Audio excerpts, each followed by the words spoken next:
Hey guys, Matthew here, and today I'll bring you guys the official League Start build that I will be playing for the upcoming 3.13 Ritual League. So before I start though, I do want to say that this character is very scuffed. We are level 74, we have like barely, not even 4,000 life, and we have some pieces of gear which are absolutely godly and some other ones which are literally horrible. So the reason I'm using this character to showcase this build is really because it's the only one I have, and I want to showcase to you guys not necessarily how the build is going to be when it comes to the one that I'll be showcasing you in the path of building section of the video, but more so just how the build actually functions and where damage comes from when playing Bladefall Blade Blast, because it is a fairly unique playstyle. So let's just jump into a T16 map. It's nothing crazy on there. There's a few damage mods, but it's whatever. So I'll be showcasing to you guys really quickly with this map essentially just the playstyle of the build and explaining how it works. So unlike most builds in this game, which are one button builds, like for example Blade Vortex or an ore stacker where you press one button and the screen dies, this is actually a two button build, which is potentially why they actually left it untouched in the patch notes, despite the fact that this build is absolutely broken. And I'll show you guys that when we get to the path of building part of the video. Sorry.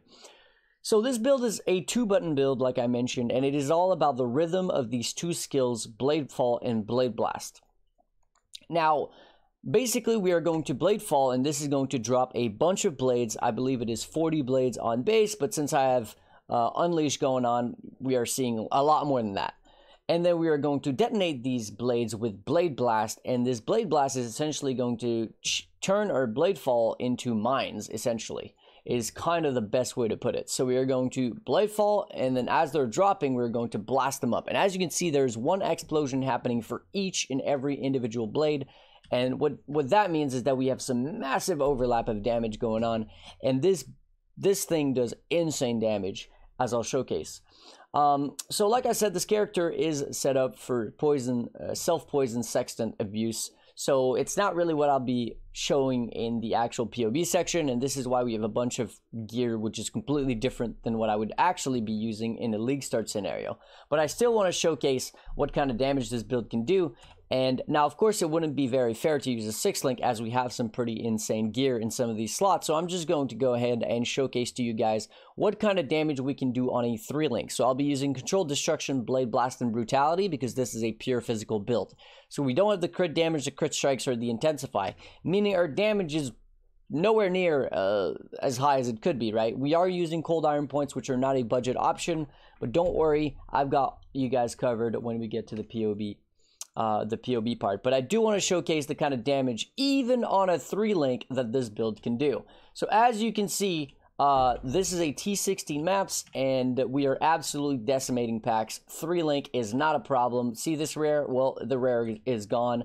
Let's see if we can find another rare monster, and that's where we'll end this showcase. It's got very fast clear as well, due to the fact that we are, you know, literally murdering everything. So let's go ahead and blow this up. Yep, a rare. Well, a rare no more. Let's go do another one, and there you go. See, a 3-link T16 maps. We are still absolutely demolishing content because this build is, as I previously mentioned, kind of broken. The fact that it was left untouched in the patch notes was probably a surprise to everybody, and the reason why I wasn't making this video before now is because I honestly thought it was going to get gutted in the patch notes, but no, they actually buffed it, which is weird. So let's get into the path of building section of the video where I show you guys exactly what's going on. So in the POB, first off, I do want to talk about the notes section of the POB, as this was divided into two sections. The first section of the POB is essentially little tips and things to remember, like where you're going to acquire certain skill gems, which you're going to need for leveling, right? So it is as comprehensible as I honestly could make it, and it's got literally every location of everything. So it's just so you guys never have to, you know, tab out and go on PoE Wiki and figure out, oh, where am I supposed to get the skill gem, or where do I get this from?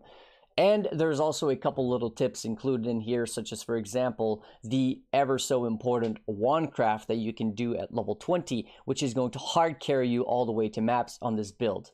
Also, while we're talking about leveling, I do have a VOD on my Twitch, which is actually not muted, which is a 4-hour long VOD, and this is how long it took me to take a fresh new character from level 1 all the way up to maps, so the entirety of the story in 4 hours. And unlike watching a racer doing everything perfectly, you'll see that I scuff up quite a few different things, so it's a lot more relatable and a lot more achievable. So I'm not saying that this 4 hours is impressive in any way, shape, or form. It's just a good run, and that showcases how insane this build is, because like I said, I'm no racer myself. That being said, obviously in the upcoming league, Assassin got nerfed. We lost about 25 speed overall on the build, and this is especially big during the leveling portion of the game. Once we get into maps and we start blasting in movement speed boots and Quicksilver Flasks of Adrenaline and all this jazz, realistically, these movement speed boosts are not really going to be too big of a deal, especially in the end game, especially if you're using the Poison Sexton abuse. At that point, you won't even care at all about how much movement speed you lost.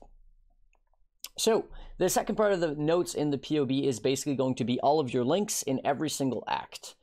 So this is basically to make sure that you guys are using the proper gem setups in every single part of the campaign to maximize your efficiency, your damage, and all that good stuff. So that's pretty much it for the notes section of the video as a POB. Let's jump over on the tree. Now, to go with the actual notes section where I mentioned all of these gems and stuff, I actually also made a very, very easy to follow tree, which is going to take you from Brutus to Merveil, Val Oversoul, and I'm going to go ahead and skip a bunch and get over into Act 9. So we are leveling this version, this build, sorry, as a 100% pure physical to elemental conversion. We are doing that 50% through the use of phys to lightning. All that's going to be in the notes. And then obviously we are getting Divine Wrath and Divine Fury to convert the last 50% of our damage to elemental. So we are a pure elemental build for the leveling portion of the game until about mid-level 80s. Once we get to mid-level 80s is when we are going to respec into the pure physical version of the build. Now, the build changes a fair bit, but it's not insanely drastic to where you're going to have to spend 100 regrets. You're probably barely going to have to buy any regrets, actually, because most of it is going to stay the same. The big difference is that we are changing from our our elemental scaling, and we are going all the way into crit, as we do not invest into crit early at all. Even due to the fact that we're assassin, there's just not enough crit to be had while leveling. So around mid-80s, we are going to swap over to pure phys, and then we are going to go full crit. What that means is that we're going to grab a bunch of power charges, because obviously we are an assassin. We're going to grab Disciple of the Forbidden, which is an absolutely insane set of nodes, and then we are going to focus on life. As you can see, in the mid-level 80s, this tree is level 85. I know that you guys can't see that, and it has 143% life. Now, for an assassin, that's really pretty decent. Of course, we are grabbing a bunch of damage, and another part of this build, which is fairly important, is going to be AoE. So we're grabbing things like Arcane Expanse, Amplify, and whatnot. We're at a respectable 75% effective crit chance, and that is using absolutely garbage gear and a diamond flask, so not too shabby for level 85 on the kind of gear that we're running. Now, you might be wondering, what kind of gear are we running to reach this 2.5 million DPS, which is actually Cyrus DPS. Now, we can actually remove the killed recently for the AoE, but it doesn't affect our damage. The only things that I have ticked right now is Power Charge, because we're an assassin, we have Power Charge uptime 100%, and same thing with Elusive. We also have Intensify stacks if we are doing single target damage, and I kept the Pride under initial effects, so it's not like I'm fluffing this damage at all. This is literally our minimal damage against Cyrus at level 85 with these following items. As you can see, these are honestly very, very bad, and not only that, this is actually on a 5-link, so I decided to showcase the damage on a 5-link. Now, these wands might look like they're expensive because they have +1 to all spell skill gems, but you could easily replace those for +1 to all physical spell skill gems. And though the best way to acquire those wands is to use item level 2 wands and to just alt spam until you get physical, augment, regal, and then craft on the missing spell damage, because the bench actually does not discriminate the item level whenever you craft it. So you can actually get a +1 all physical wand with crafted spell damage for essentially probably less than 10 chaos. You grab 2 of those, and then the rest of the gear is literally just a bit of res and life. That's it. Not even a crazy amount of crit multi, or even attributes on these items. They're literally horrible, quite frankly, horrible items. The only somewhat expensive part of the build is going to be the Carcass Jack, but remember that the Carcass Jack does have a divination card, so do make sure to look at the divination card price, because you might be able to get yourself a much cheaper Carcass Jack through the usage of those. Now, of course, that's not the case every league, and it really depends on a lot of different things, but make sure to look at the price of those cards before you go out and buy a Carcass Jack. So, 2.5 million Cyrus damage, mid-level 80s with a 5-link. That is insane. Not only that, but this is with 10 blade overlaps. Realistically, we can't really look at the damage with 40 blades because that's unfair. We're never really going to get 40 blade overlap, but 10 blades is pretty much the minimum. As you saw in the game, the overlap is actually pretty massive. So it's probably in the middle, especially when it comes to big bosses that are immobile, such as, for example, Cyrus. So we're actually doing even more damage than that, despite the fact that this damage numbers are already pretty damn insane.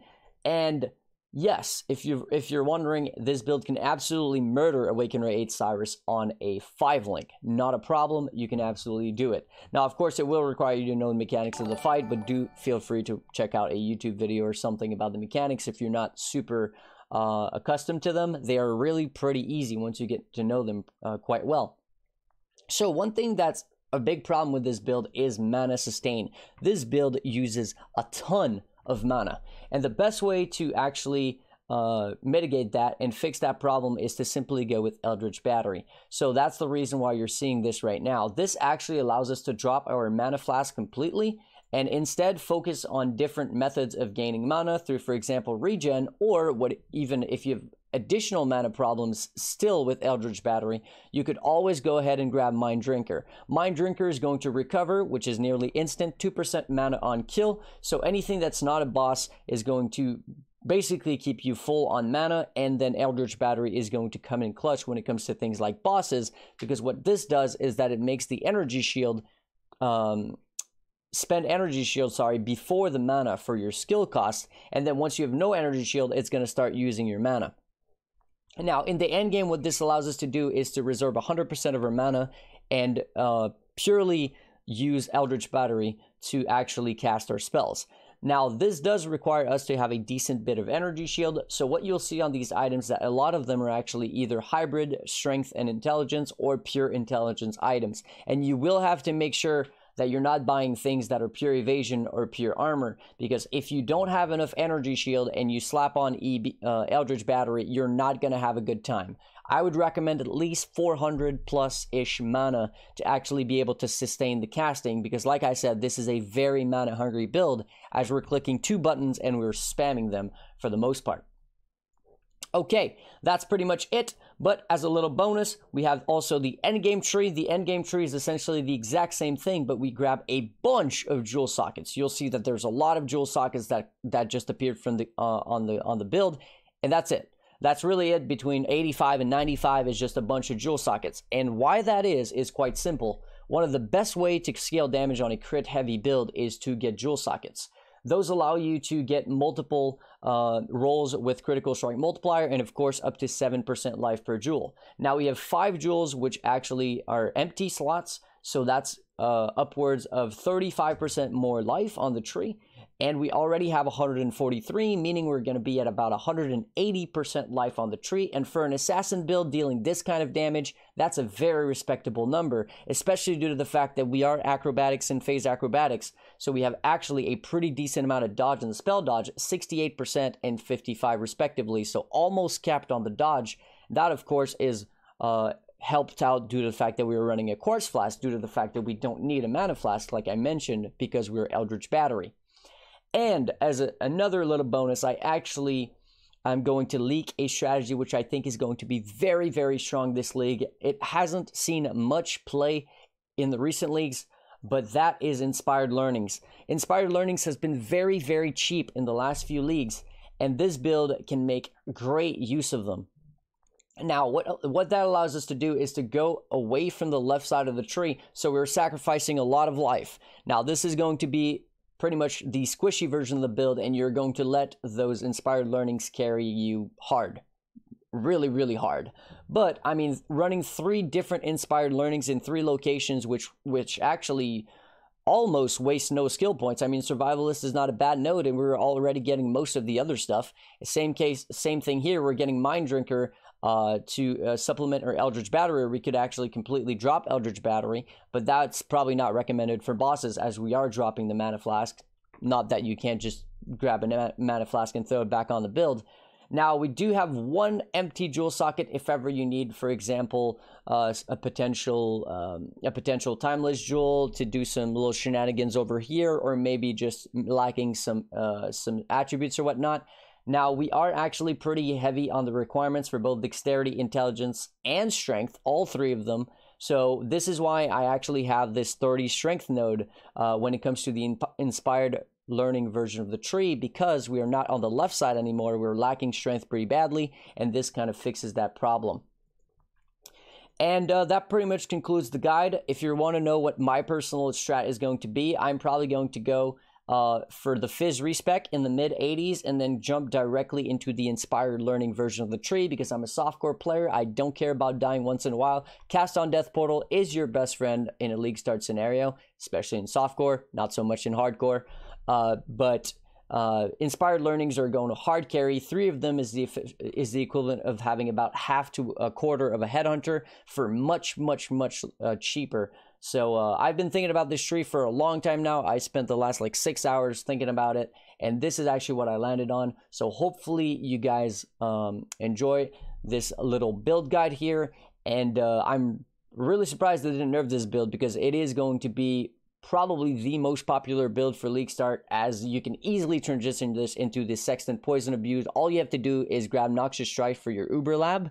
If you're not going to be doing the Sextant Abuse, you can grab Ambush and Assassinate for more damage, or Opportunistic for the 20% reduced damage taken while there are at least 2 rare or unique enemies nearby. That's really up to you, damage or survivability. Now, the survivability is not that big of a deal when it comes to bosses, though, because you need 2 unique or rare enemies, which is kind of a joke. I wish it wasn't like that, but it is. But since I'm going Poison Abuse, I'm going Noxious Strike. And then what that means is that I need to go with all of the things that I mentioned in my previous video. If you're interested in learning about the Poison Sextant Abuse mechanic, you can check that out. But realistically, it's just a couple different uniques. Poison yourself and gain upwards of 1200% more damage and 600% move speed. Pair that up with a few inspired learnings, and what do you have? A 100% Delirious Map Farmer with decent stats that is going to walk all over the game, acquire, headhunter, mirrors, etc., and just farm the game like it's a joke. Obviously not good for bossing, only good for mapping, but very good at that.